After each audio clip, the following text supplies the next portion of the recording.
স্মৃতি ফিরে আসতেই আদ্রিতকে নিয়ে খুশি হলো শুভ আর সেবন্তী। ভিডিওটি করে দেখতে থাকো।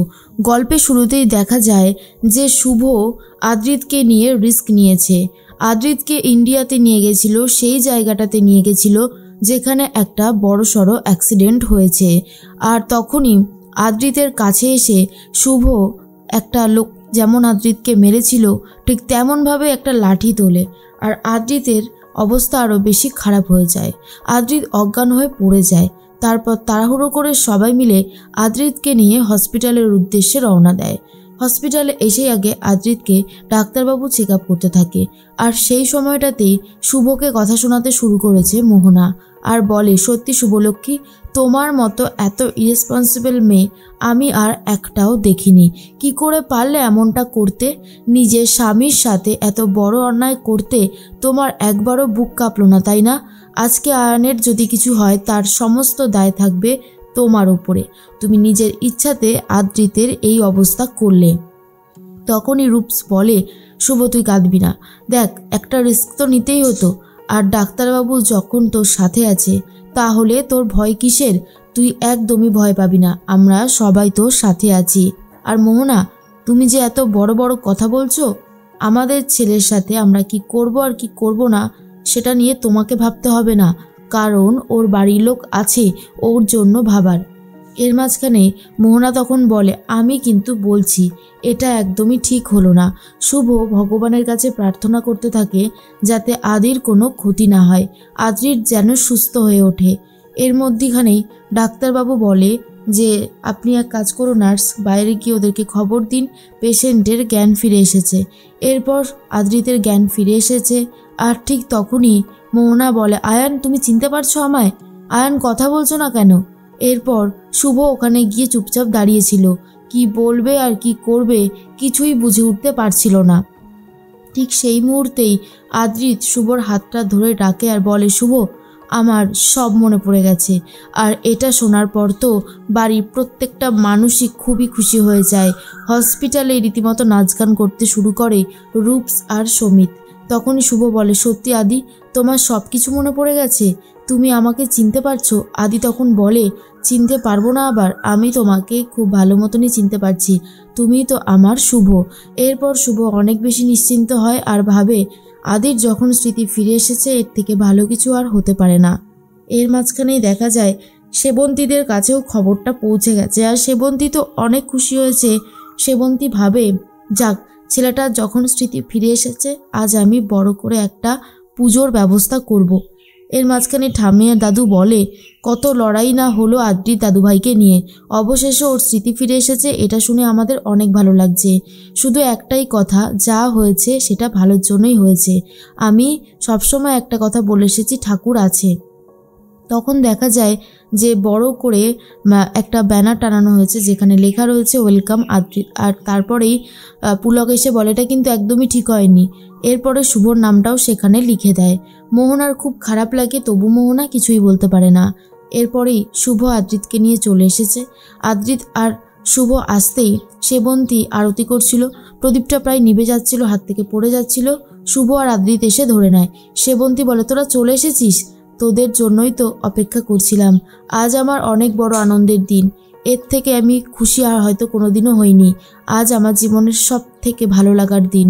এরপরেই সবাই মিলে অনেক হই হুল্লোড় মজা করে। ঠাম্মি তখন বলে, দাদু ভাই জানো তো, তোমার যখন স্মৃতি চলে গেছিল বারবার ঠাকুরের কাছে ডাকতাম, ঠাকুর যেন তোমার স্মৃতি খুব তাড়াতাড়ি ফিরিয়ে দেয়। এই যে তোমার স্মৃতি ফিরে এসেছে এর জন্য যে আমার কি ভালো লাগছে তোমাকে বলে বোঝাতে পারবো না। তুমি খুশি হয়েছো তো দাদু ভাই? তখন আদ্রিত বলে, হ্যাঁ আমি অনেক খুশি হয়েছি, তোমাদের মাঝখানে আবার আসতে পেরে আমার তো অনেক ভালো লাগছে।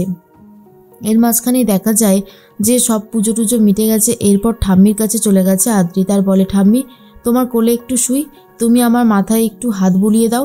ঠাম্মি তখন বলে, হ্যাঁ নিশ্চয়ই। এরপরেই আদ্রিতকে বলতে থাকে, ঠাম্মি আর দাদু তুমি যখন ছিলে না আসলে একটা ভুল হয়ে গেছিল, আমরা তো আকাশের সাথে শুভর বিয়েটা দিয়ে দিচ্ছিলাম। তখনই আদ্রিত বলে, তোমাদের মতো মন সত্যি কারুর হয় না, তোমরা অনেক বড় মন মানসিকতার কাজ করেছো। কিন্তু এখান থেকে ঘটনাটা একটু আগে গেলে দেখা যায় রূপসদের ভুল হয়েছিল কেন। আদ্রিত যে গাড়িটা চালাচ্ছিল সেটা তো ঠিকঠাকভাবেই চলছিল, কিন্তু উল্টো দিকে যে গাড়িটা আসছিল সেই গাড়িটা একজন চোর গাড়িটা চুরি করে নিয়ে আসছিল, আর সেই গাড়িটার সাথে আদ্রিতের গাড়ির মুখোমুখি হয়, তারপরে অ্যাক্সিডেন্ট হয়। এরপর যে গাড়িটাতে আগুন লেগে যায় সেই গাড়িটা হলো সেই গুন্ডাটার গাড়ি যে কিনা গাড়িটা চুরি করে নিয়ে এসেছিল। এরপর যেহেতু আগুন লেগে পুরো গাড়িটাই ঝলসে গেছিল, এমনকি মুখও চেনা যাচ্ছিল না, তাই জন্যই আদ্রিতের সাথে তার গন্ডগোল হয়ে গেছিল। বাড়ির লোকেরা আদ্রিতকে চিনে উঠতে পারেনি যেহেতু মুখটা নষ্ট হয়ে গেছিল, কিন্তু আদ্রিতের কিছু কিছু জিনিস পড়েছিল সেগুলো দেখেই কনফার্ম করেছিল ঋদ্ধি যে ওটা হলো আদ্রিত। এই জন্যই একটা বড়সড় ভুল হয়ে গেছিল, সেটা সামনে চলে এসেছে। এরপর শুভ ভাবে আদি স্মৃতি ফিরে এসেছে, আজ আমার অনেক আনন্দ হচ্ছে। সত্যি কথা বলতে আমি তো এই দিনটার জন্যই একদিন অপেক্ষা করেছিলাম। ঠাম্মি বলে, জানো দাদুভাই, আমরা সবাই হাল ছেড়ে দিয়েছিলাম, কিন্তু শুভ বলতো আদি একদিন ঠিক ফিরে আসবে, আসবেই আসবে, আর ওর কথাটা যে এইভাবে মিলে যাবে এটা তো আমরা কল্পনাও করতে পারিনি। আজ আমাদের আনন্দের দিন। কেশব দাদুভাইও তার বাবাকে ফিরে পেল, আমরা আমাদের নাতিকে ফিরে পেলাম, আর শুভ তার স্ত্রী তার সমস্ত কিছুকে ফিরে পেয়েছে, স্মৃতির সিঁদুর থেকে শুরু করে ভালোবাসার মানুষটা। আজ আমাদের সবার আনন্দের দিন। এরপর শুভ ভাবে মোহনা অনেক বেশি জোরাজুরি করেছিল। একবার যখন আদ্রিতের স্মৃতি ফিরে এসেছে, মোহনা আর কোনোভাবেই আমাদের মাঝখানে ঢুকতে পারবে না, কারণ আদি আমাকে অনেক ভালোবাসে, আর মোহনা হয়তো সেটা জানে না। সেই জন্যই মোহনা নিজের অধিকারটা বুঝে নিতে চেয়েছিল। আদি স্মৃতি ফিরে আসায় ও এবারে সত্যিটা জানতে পারবে। তার মধ্যেই চলে এসেছে রমিত আর বলে, আজকে এত বড় একটা খুশির দিনে আমিও একটা খুশির খবর দিতে চাই। আসলেই যেটা হয়েছে, আমি একটা শোতে মানে অডিশন দিয়েছিলাম, সেখানে চান্স পেয়ে গেছি, আর মাইথোলজি শোটাতে চান্স পেয়েছি, খুব ভালোই লাগছে, কিন্তু আমাকে একটা ইন্ডিয়ান ক্লাসিক্যাল ডান্স শিখতে হবে। পূরবী তখন বলে, আমি শিখিয়ে দেবো, 1 মাসের মধ্যে কি 1 সপ্তাহের মধ্যে আমি তোকে শিখিয়ে দেবো। এর মধ্যেই শুভ রান্নাঘরে ঢুকেছিল, তখনই সেবন্তী বলে, না না শুভ, আজ তোমাকে রান্নাঘরে ঢুকতে হবে না, সরো সরো সরো, আমি রান্না করে দেবো।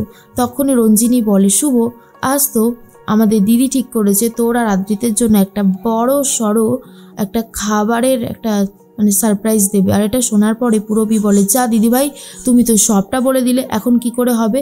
আর এটা নিয়ে বেশ হাসাহাসি চলতে থাকে। শুভ বলে, এত দিন পর বাড়ির প্রত্যেকটা মানুষের মুখে হাসি ফুটে উঠেছে, আর এই সব কিছু হয়েছে শুধুমাত্র আদি স্মৃতির জন্য। আদি স্মৃতি যদি কোনোভাবেই না ফিরতো তাহলে এইসব কিছুই হতো না। তাই আজ আমার অনেক আনন্দ হচ্ছে, অনেক ভালো লাগছে, আর শুধু ভাবছি যে আদি যেন সব সময় পরিবারকে এইভাবেই হাসি খুশিতে মাতিয়ে রাখে। আমার তো ভগবানের কাছে এটাই প্রার্থনা। অন্যদিকে মোহনার অবস্থা অনেক বেশি খারাপ হয়ে গেছে। মোহনা আর নিজেকে সামলাতে পারছে না। যাও বা একটা আশার আলো দেখেছিল, কিন্তু আদি স্মৃতি ফিরে আসে, মোহনার জীবনের কোনো আশার আলোই আর দেখা যাচ্ছে না।